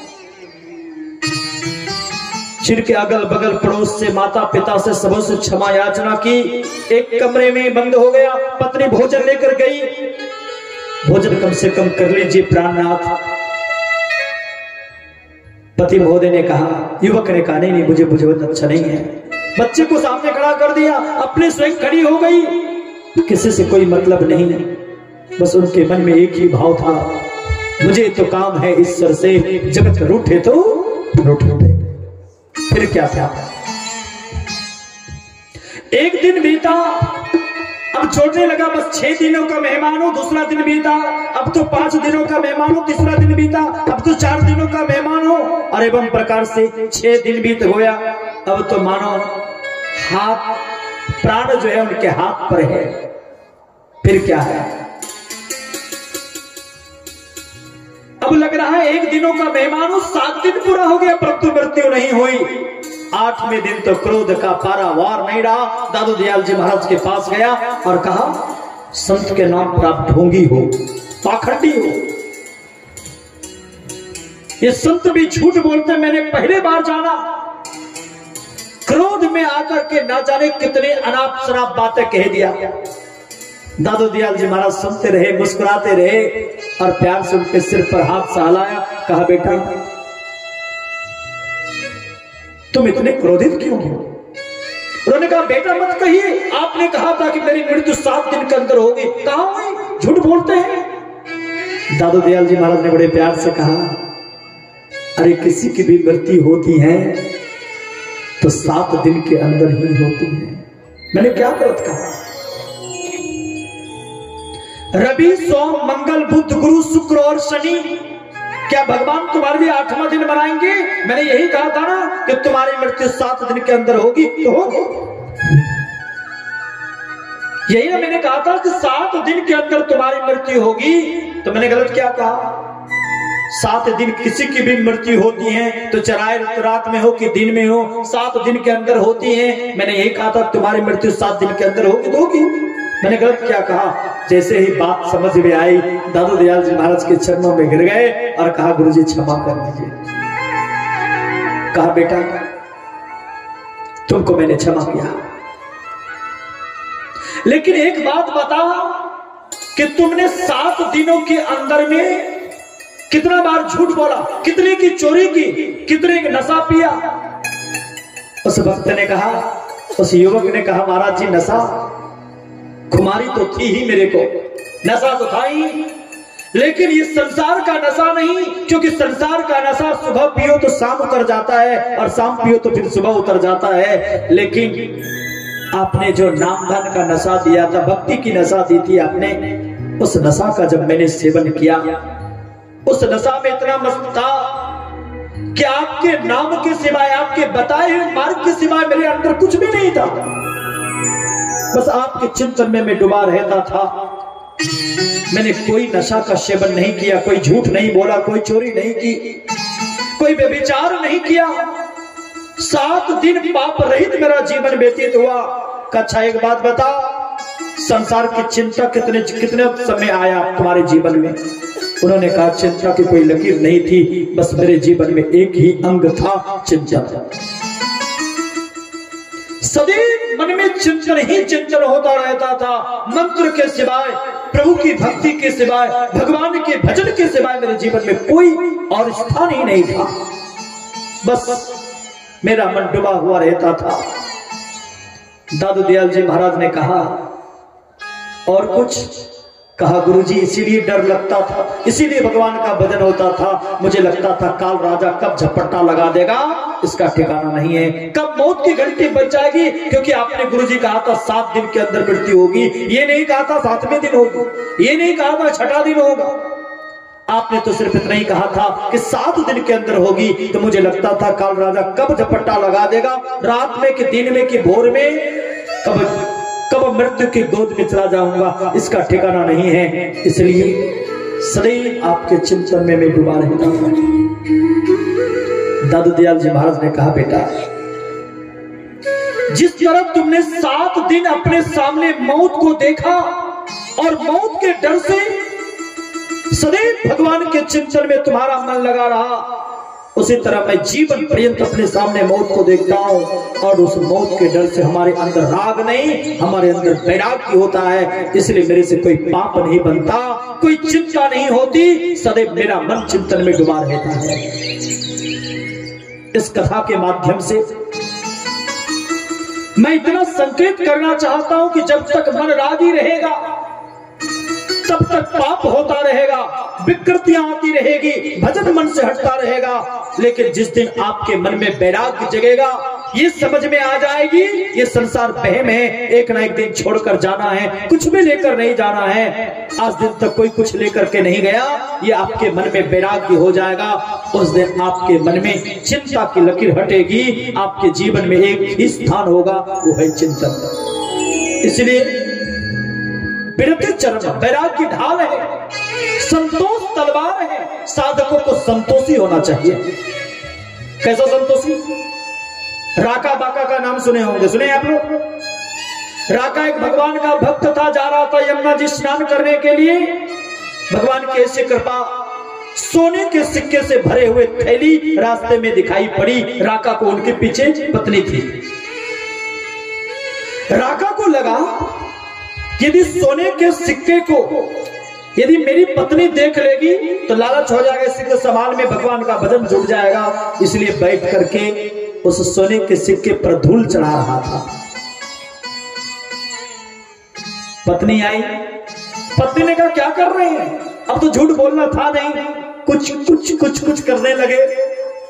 पत्नी ने कहा कुछ क्या कर रहे हैं, क्या कर रहे हैं आप?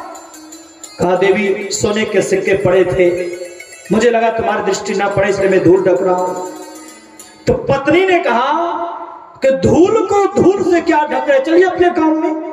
पति को क्या दिखाई दिया था? सोने का सिक्का। लेकिन पत्नी को क्या दिखाई दिया? धूल का। धूल को धूल से क्या ढक रहे, चलिए अपने काम में। अर्थात उसी समय से उनका नाम पड़ गया राका का पत्नी बाका। और बाका का तात्पर्य विशेष जानने वाला, विशेष ज्ञानी। साधकों को संतोषी होना चाहिए, जो कुछ भी मिले सहजता से मिले, उसे में संतोष पूर्वक जीवन व्यतीत करना चाहिए। तृष्णा बल अधिक नहीं होना चाहिए। ये दान विरति चर्म संतोष कर पाना, संतोष कृपाण है, दान फरसा है। जो कुछ भी कमाते हैं उसमें परोपकार करिए, दान करिए, लेकिन दान करके कभी अभिमान मत करिए। प्रयास करिए कि दान करके मैं गुप्त रखूं, जैसे आप लोग किसान है ना, खेती करते हैं, तो खेती करने से पहले जुताई करते हैं, जुताई करने के बाद बीज छिड़कते हैं, और बीज छिड़क करके फिर और कुछ करते हैं क्या, उस पर पाटा डालते हैं, चौकी डालते हैं ना।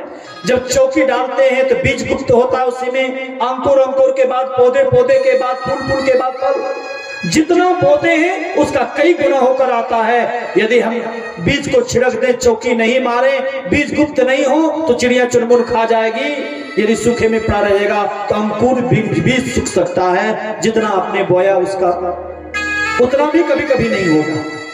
विचार करिए, हम आपसे गलती क्या होती है, अच्छा काम तो करते, दान तो करते, परंतु ढिंडोरा पीटते, फलाना बाबू ने इतना दान दिया, 1000 का पंखा दिया, उसमें नाम लिखवा दिया, अब घूमते रहो यहाँ। जब जब उसको देखते लगता है ये मेरे पिताजी ने दिया, मेरे दादाजी ने दिया, आपका अंदर अभिमान जगता है, आपका पुण्य छिन हुआ, यहाँ तो घूम ही रहे, आपका नाम घूम रहा है, और इस अभिमान के चलते आपको 84 में घूमना पड़ेगा। इसलिए ऐसा दान मत करिए। बुरा कर्म जब व्यक्ति करता है तो उसे गुप्त करने का प्रयास करता है। बोलिए गुरुदेव भगवान की। जब बुरा कर्म करता है तो उसे गुप्त करने का प्रयास करता। पत्नी कर रही, पति नहीं जाने, पति पत्नी मिलकर किए तो परिवार के लोग नहीं जाने, परिवार के लोग मिलकर किए तो पड़ोसी नहीं जाने, पड़ोसी मिलकर किए समाज के लोग नहीं जाने, और समाज के लोग किए हैं तो पंचायत के लोग नहीं जाने। अर्थात जब खराब काम करते हैं तो उसे गुप्त रखते हैं। तो कर्म खराब रूपी, खराब कर्म रूपी बीज को आपने गुप्त किया तो खराब कर्मों में वृद्धि होगी। अब पुण्य कर्मों के बीज को यदि आपने गुप्त कर दिया तो पुण्य कर्मों में वृद्धि होगी। इसलिए दान करिए, परंतु उसके अभिमान नहीं, और उससे प्रयास करिए कि हम गुप्त दान दें। और याद रखिए कि गुप्त दान देने वाले व्यक्ति के जीवन में धन की कमी नहीं रहती, बल्कि वो कई गुना होकर के उनके सामने में आता है। द्रौपदी के नाम सुने होंगे। द्रौपदी ने बिना स्वार्थ भगवान श्री कृष्ण की कटी हुई उंगली को बांधने के लिए साड़ी को फाड़ करके दे दिया। सब लोग कपड़ा ढूंढ रहे थे जब शिशुपाल का वध किया भगवान श्री कृष्ण ने। और वैसे समय में जब पुनः सुदर्शन चक्र उंगली में आई और घूमे, जिसके चलते थोड़ी सी उंगली कट गई, सब लोग कपड़े ढूंढ रहे थे। द्रौपदी ने और ताव देखा, झट से साड़ी को फाड़ी, भगवान श्री कृष्ण की उंगली को बांध दिए। उस समय द्रौपदी से भगवान श्री कृष्ण ने कहा, देवी तूने मेरी रक्षा साड़ी से की है, तुम्हारी भी रक्षा मैं साड़ी से करूंगा। बड़ा द्रौपदी को लगा साड़ी की कमी कब होगी।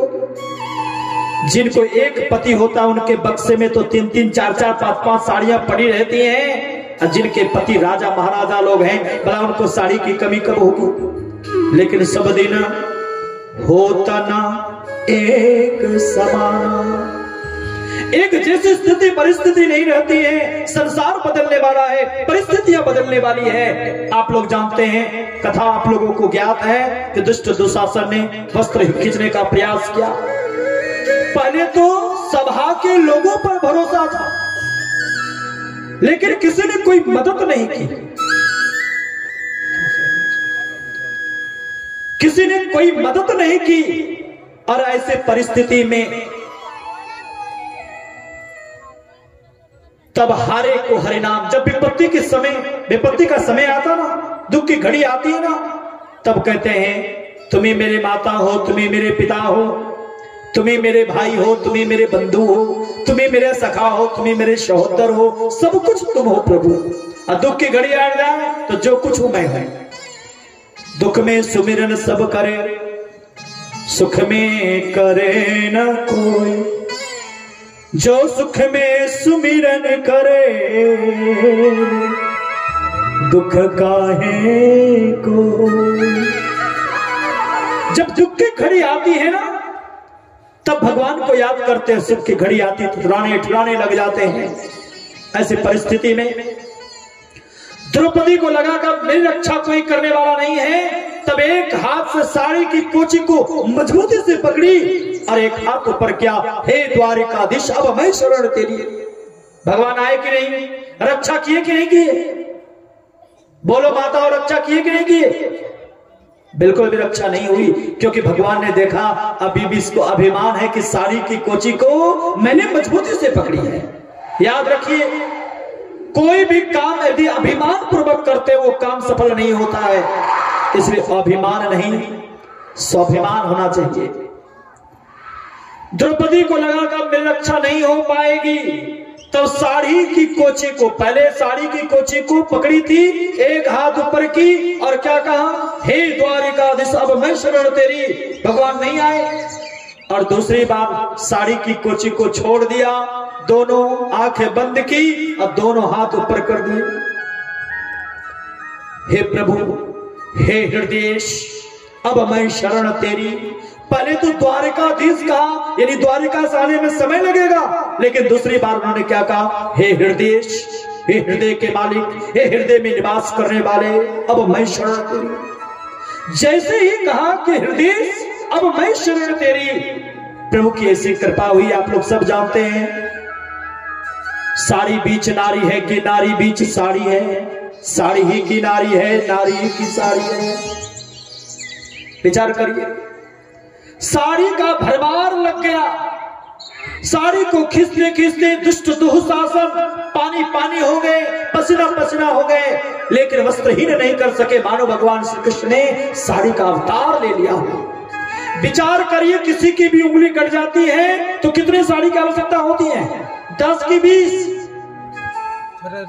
एक बित्ता, एक हाथ, एक साड़ी बर्बाद हो जाए। लेकिन भगवान ने कितनी साड़ियां दी? यदि वो एक बित्ता साड़ी का त्याग नहीं की होती, दान नहीं दिया होता, तो क्या इतनी बड़ी साड़ी का भरमार मिलता, इज्जत की रक्षा हो पाती? आज लोग कंजूसी करते, मैं मर जाऊं तुझे न भजाऊं।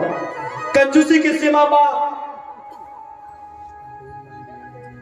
कंजूसी की सीमा पार कर जाते हैं। और चीज में जाएगा, केस मुकदमा में नाम चला जाएगा, लाखों लाख खर्चा हो जाएगा। लेकिन धर्म कर्म में यदि 2-4 हजार अधिक दे करके कोई धर्म कर्म करने की बात हो जाए तो मैं मर जाऊं तुझे ना भजाऊं, ऐसी स्थिति आ जाती है। एक सेठ जी को दान की महिमा सुनते सुनते इच्छा हो गई दान करने की। चला आया कथा में, पैसे लेकर के बैठ गया और ऐसे स्थिति में सोचा आज गुरु जी को खाली हाथ प्रणाम नहीं करूंगा, कुछ ना कुछ देकर प्रणाम करूंगा। और जब बैठा ना, बैठे, गर्मी का समय था, बैठते बैठते पसीना से उसका हाथ गीला हो गया। उसके जो 5 रुपए के सिक्के थे वो पसीना से बिल्कुल गीला हो गया।